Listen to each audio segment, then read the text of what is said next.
Эми кийинки бөлүм. Elhamdülillah, wassalatu wassalamu ala rasulillah. Автор айтып жатат: "Бабу ма жа фил ихсам алаллах." Аллахтын аты менен ант ичип, бирдекени болуусуна же болбой калуусуна ант ичүү. Мындайча айтканда, валлахи Аллахка ант ичип айтам, ушул иш болот. Валлахи ант ичип айтам, мындай иш болбойт деп өзү ушундай ант ичип айтуу кандай ошонун өкүмү жөнүндө келген бөлүм.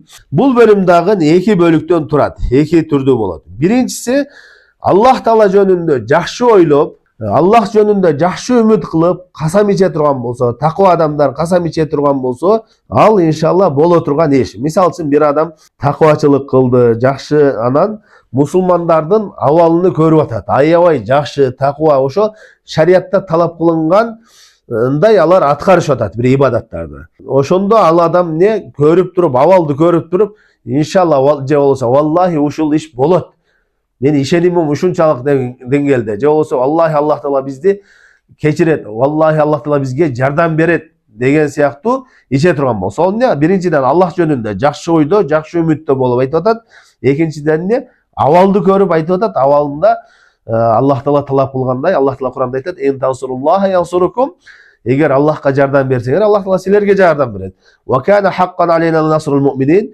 Аллах Таала айтты: "Бизге момундарга жардам берүү важип" деди, милдет деди. Бул деген ошол иманы күчтүү болсо, таква болгон болсо, кандайдыр бир жерде айта турган болсо бир адам, иншалла Аллах Таала, валлахи Аллахка антип айтам, бизге жардам берет деди. Эмне себептен? Тавхидти орнотук, сүннөттү кармандык, Аллах Тааладан бир гана жакшы үмүтүбүз бар деген максатта айта турган болсо, мындай уруксат берилет. Бул жөнүндө Шейх Ислам ибн Таймия рахмехулла жөнүндө да келген. Монголдор ошо Шамга басып киришкенде, биринчи киришкенде, согушка баратканда ошо аскерлердин ичинен ошентип кайрылышат. "Я хаифина минат татар, лузу би кабри Аби Умар."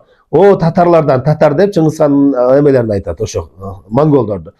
Монголдордон корккан аскерлердер Абу Умардын кабырынан жардам сурагыла, ошондо менен коргоо тилегиле деп ошентип кыйкырган аскердин ичинен ошондой кыйкыргандар чыгат да. Ошондо ахли-сүнна алымдары, тавхидти түшүнгөн алымдар дароо эле куралдарын таштап кайтып кетишет. Биз бул согушта баары жеңилебиз депчи. Анткени эмне? Ширк кылып атышат алар. Ширк кылган эмелер жеңилбейт, жеңишке жетпейт. Таштап кетишет. Алар жеңилишет ошол эмеде. Кийинкисинде анан кайтышып аскерлерди даярдашат, тавхидке даярдашат, бекем кылышат, тавхидти үйрөтүп, ширктен кайрат үйрөтүп, Шейх Ислам ибн Таймия рахмалла баш болот. Ошол үйрөтүп, андан кийин Шейх Ислам айтат, аскердин ушунчалык туура түшүнүп, таква болуп, тавхид түшүнгөндөн көргөндөн кийин Шейх Ислам айтат: "Валлахи ла насран." Аллахка ант ичип айтам, биз жеңебиз дейт. Анан жанындагылар айтат: "Иншалла" деп айтпайсың дегенде, "Валлахи Аллахка ант ичип айтам, биз жеңебиз" дейт. Дагы үчүнчүсүдө да иншалла деп айтканда, "Иншалла тахкикан ла тахкикан" дейт. Иншалла Аллахтын каалоосу менен, бирок бул орундала турган иншалла дейт да, мындайча айтканда. Сөзсүз боло турган. Анткени эмне? Биз Аллах Таала бизге вада кылган, эгерде биз тавхидти карманган болсок, биз сөзсүз жеңишке жетебиз. Ширктен алыс болсок, күнөөдөн алыс болсок, жеңишке жетебиз деп ишенимде болот. Ошентип алар жеңишке жетет. Ошол сыяктуу эле Пайгамбар саллаллаху алейхи вассаламда хадисте келет, эмне? Бир адам, Пайгамбарыбыз айтат: "Рубба ашаса агбара мадфуин бил абваб лау aqsama алаллахи ла барра." Балким бир ушундай адам болушу мүмкүн дейт да. Шаштары кирдеген, жүдөгөн, мадфуин бил абваб. Ал эмне? Кайсы бир эшикти какпасын, аны эч ким кабыл кылбайт. Мындайча айтканда, адамдардын арасында эч кандай кадыр баркы жок да, жүдөгөн, дубана сыяктуу болуп жүргөн адам дейт. Бирок эмне? Аллахтын аты менен ант ичип бир ишке ант ичкен болсо, Аллах Таала анын ошол максатын аткарып коет дейт да. Валлахи ушундай болот десе, анын сөзүнүн тастыктап Аллах Таала аткарып коет дейт. Эмне себептен? Анын түсү, сырткы келбети ошондой жүдөгөн абалда болгону менен анын таквачылыгы күчтүү. Аллах Таала жөнүндө жакшы ою, хуснул занны, үмүтү күчтүү. Ошон үчүн Аллах Тааланын немесине аткарып коет. Ошондой эле башка хадисте, башка риваятта же башка хадисте келет, Пайгамбар саллаллаху алейхи вассалам ушундай кээ бир адамдар бар. Пенделердин ичинде кээ бир адамдар бар. Алар эмне? Аллах Таалага кандай бир касам ичкен болсо, ал нерсе аткарылат дейт да. Демек, биринчи түрү Аллах жөнүндө жакшы ойдо болуп, жакшы үмүттө болуп, кайсы бир жакшылык ишке ошондой кыла турган болсо, иншалла Аллах Таала анын максатын орундото турган иштер жана ал ошол уруксат берилет. Экинчи түрү болсо, уруксат берилбей турган, Аллахтын аты менен касам ичүү уруксат берилбегени, бул адам баласында текебирчилик, өзүн өзү таң калуу менен болуп башка бирөөнү кемсинтип касам ичсе. Мисалы үчүн бир адам bir buzuk adamını gördü, günökör adamını, jaman жүргөн, bir alkaçты gördü, же болбосо дагы bir jaman жүргөн. Vallahi bunu Allah Teala keçirбейт го, vallahi бул бейишке кирбейт го деп айткан болсо, ушул нерселер болбойт. Анткени ал тигини кемсинтип атат, Аллах Тааланын кечирими, райымы кенең да. Аллахтын райымынан, кечириминен кур калтырып атат. Жана ошондой эле өзүнү ошодон жогору көрүп, ушундай эме кылып атат. Жана биз акыбетти билбейбиз. Ал адам өлөрүндө кандай абалда өлөт, ал нерселерди билбейбиз да. Валлахи кээ-бир адамдар айтат, аябай бузуку жаман жүргөн болсо, валлахи бул оңолбойт. Бул ушул бойдон өлөт деп ушинтип касам ичип айтып койгон болсо, ошол сыяктуу кайтарылган, бул шариатта кайтарылат. Ошол жөнүндө бул бөлүмдө келет хадис не ан Жундуб ибн Абдулла кала Расулуллах саллаллаху алейхи. Жундуб ибн Абдулла деген сахаба риwayat кылып атат. Пайгамбарыбыз саллаллаху алейхи ва саллям айтты. Кала ражулун, бир киши ушундай деп айтты дейт. Валлахи ла ягфируллаху ли фулан. Илгерки коомлардан бол. Аллахка кечип айтам, Аллах Таала паланчыны кечирбейт деди. Факала Аллаху азза ва жалла. Аллах Таала айтты. Мен заллази ятаалла алейя алла агфира ли фулан. Ким менин атыма ушинтип мен бирөөнү кечирбейм деп касам иче алат? Ким касам ичет деди. Инни кад кафарт лаху ва ахбатту амалак. Мен дейт, чынында ошол сен айткандын күнөөсүнөн кечирдим дейт. Senin amalında caraksız kıldım deyip. Bu Sahih Müslim'de kelgen. Ve fi hadis Abu Hurayra ennel qaile raculun abid. Başka hadis Abu Hurayra rivayet kılan hadiste oşol aytkan kişi abid bolçu deydi. Abid degen ne? İlimsiz, Allah Teala köp ibadat kılan kişi. Al özünün ibadatı menen özünü jogorу görüp atat. Allah Teala köp ibadat kıldı. İbadatın anı gurur kılıp atattan ne? Başka bирөөнү günökör adamdı kemsintip bul Allah seni keşirbeyt dep ümitsiz kılıp atat. Abu Hurayra radıyallahu anh aytadi. Tekelleme bi kelimetin awbaqat dunyahu ve ahireta. Al uşunday bir söz aytıp koydu deydi janagı kişi. Oşol söz menen dünyösü de ahireti de kuradı deydi. Dünyösü de ahireti de kuradı. Demek uşul nerse şariatta kaytarılgan. Bul bölümge tiyешелүү uşul. Adam özünün amaldары menen сыймыктанып, özünü jogorу көрүp, бирөөнү кемсинтип, Аллах Тааланын райымын чектеп, кечиримин чектеп, ушундай кылып касам иче турган болсо, бул арам шариатта тыюу салынган. Себеби Аллах Тааланын райымы кенең, Аллах Тааланын кечирими кенең. Эч кимибиз билбейбиз кандай абалда өлүшөбүздү. Кээ бир адамдар бар эмне? Жакшы жолдо жүрүп, акырында өлөрүндө жамандык менен өлөт, тозок ээлеринен болуп өлөт. Хадисте келгендей. Кээ бир адамдар бар эмне? Жаман жолдо жүрүп, акырында өлөрүндө жакшы жол менен өлөт, бейиш ээлеринен болуп өлөт. Пайгамбар саллаллаху алейхи айтат: "Иннамал а'малу би хаватим." Амалдар эмне? Аягына карап багланат, эсептелинет дейт. Ошон үчүн адам өзүнүн амалы менен эч качан азгырылбаш керек.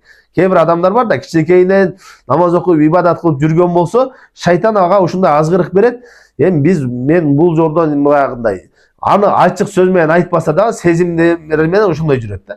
Эч ким азгыра албайт го, мен эми ушундай жаман жолдо өлүп калбайм го, жаман болуп кетпейм го, мен ушунчадан бери ушундай жүрөм деген сыяктуу шайтан не азгырыктарды салат, өзүнө таянууну салат да. Ошон үчүн пенде алсыз, пенде канчалык Аллах Таалага ибадат кылса дагы ар дайым Аллах Тааладан ошол жолдо бекемдик сураш керек. Пайгамбар саллаллаху алейхи ва саллям ар дайым ушул нерсени сурап дуа кылат эле. Ya mukallibal kulub, sabbit kulubana ala dinik. O жүрөктөрдү башкаруучу эмне? Биздин жүрөгүбүздү диниге бекем кылгын деп. Жада калса аялы сурады. Ya Rasulullah, o Аллахтын элчиси, неге ушул дуаны мынча көп кыласың деди. Ошондо Пайгамбар саллаллаху алейхи ва саллям айтты: "Ал кулубу байна усба'ин min asabir rahman yuqallibuha kayfa yasha." Не жүрөктөр Аллах Тааланын эки манжасынын ортосунда аны каалагандай башкарат, каалагандай калчайт деди. Демек биз ар дайым канчалык амал кылсак дагы өзүбүздүн амалыбыз менен азгырып калып, башка бирөөнү кемситпестен Аллах Тааладан өзүбүзгө бекемдик сураш керек. Эгерде адам баласы бир мубтала сыналып калган адамды көрө турган болсо, бузук адамды көрдү, арак ичип кеткен адамды көрдү, дагы жаман адамдарды көрдү, Аллах Тааладан амандык, саламаттык сураш керек. Аны кемсинтпестен, Аллах Тааланын райымынан үмүтүн үзбөстөн, кечириминен үмүтүн үзбөстөн, не ошондой болуп калуудан Аллахтан сактануу тилеш керек. Насаллаху саламата ва афия. О Аллахым, өзүңдөн амандык жана афият тилейм. Ушундай абалга түшүп калуудан өзүң сактагын деп Аллах Тааладан Ошондой сураш керек. Эми Аллах Тааланын кечирими, ырайымы керең болгон үчүн бул жерде эмне? Бул киши ошону чектеп коюп атат. Аллах Таала Кур'анда айтат: "Кул я ибадияллазина асрафу аля анфусихим ла тaqнату мин рахматиллах, инналлаха ягфиру зунуба жамиа." Менин дейт, ушул пенделерим айткын дейт. Кандай пенделериме? Өздөрүнүн нафсыларына күнөө менен ысрап кылып салган. Мындайча айтканда, күнөө менен өзүнү көмүп салган адамдарга да. Ысрап кылып ушунчалык көп күнөөгө батып кеткен адамдарга ошондой пенделерим айткын, менин райымынан, рахматыман үмүтүнү үзбөсүн дейт. Аллах Таала күнөөлөрүнүн баарын кечирет деп атат. Аллах Таала ушундай мээримдүү зат. Бул абид илимсиз болгон үчүн бул не? Бул жерде бизге чоң пайда, чоң сабак илимсиз ибадат кылуу, илимсиздик, илимсиз дават кылуу, мунун баардыгы адамдардын динини дагы акыретин да курат экендигине далил болот. Бул жерде ушул абид, илимсиз, Аллах Таала көп ибадат кылган, өзүнүн бир сөзү менен акыретин да дүйнөсүн да куратты. Жана башка адамдарга дагы ошондой куратат. Башка адамга берки уккан адам да ошондон таасирленет. Мен Аллах кечирбейт экен деген, Аллахи Аллах сени кечирбейт деп атса, ибадат кылган таква адам ушинтип айтып атса, ал не үмүтү үзүлөт. Аллахтын кечириминен үмүттү үзгөн бул өзү чоң күнөө да. Ошон үчүн илимсиз дават кылуу дагы, илимсиз ибадат кылуу дагы адамдын өзүнүн дагы не башкалардын дагы дүйнөсүндө акыретинде куратат. Ошол сыяктуу эле башка хадисте келет, билесиздер. Бир адам 99 адамды өлтүргөн, 99 адамды өлтүрүп сурайт, мен тооба кылсам болобу деп бир абидтен сурайт. Абид деген ошо илимсиз Аллах Таалага ибадат кылган. Ошондон сураганда, сен 99-ду өлтүрсөң Аллах сени кечире беле, кечирбейт сени дегенде, кояңда 100 кылып коеюн деп өзүнү өлтүрүп салат. Көрдүңүзбү? Өзүнүн өлүмүнө дагы себеп болуп атат. Ошондо алымга барып сурайт. Мен 100 адам ушунда өлтүрдүм, мага тооба барбы дегенде, Аллахтын райымы кенен, Аллах менен сенин ортоң ким тосуп атат дейт. Тооба, Аллах Таала баардык тообаны кечирет дейт. Баардык күнөөнү тооба кылсаң кечирет дейт. Бул жерде дагы эмне? Бир сөз менен ошо илимсиздиктин негизинде өзүнү кууратып алды да бул. Дүйнөсүндө Абу Хурайра айтып атат. Бир сөзү менен эмне? Акыретини дагы дүйнөсүн да талкалады дейт. Ошондой эле бул жерден пайдалардан эмне? Адам баласы сүйлөгөндө абайлап сүйлөш керек. Көпчүлүгүбүз ойлонбой сүйлөп кое беребиз да.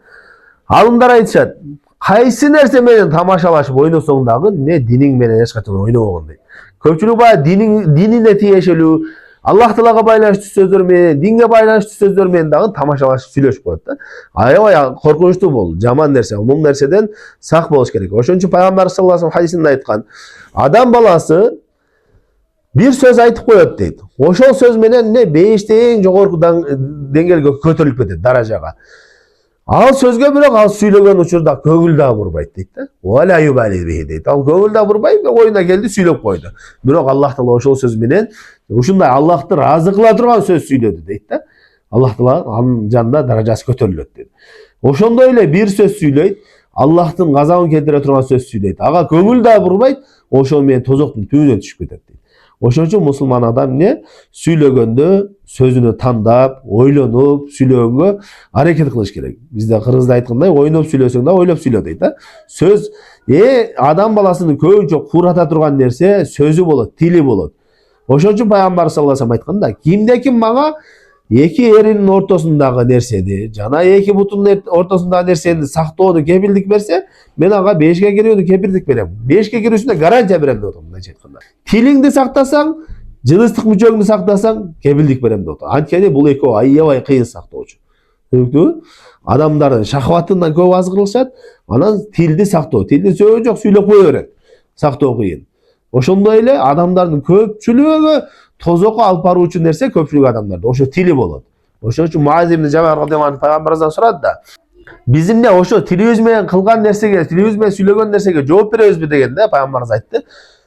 Сакират Муаз, о Муаз, ушуну билбейсиңби? Бул көпчүлүк адамдарды тозокко алып барып түшүрүүчү нерсе ошо тилдери болот деди.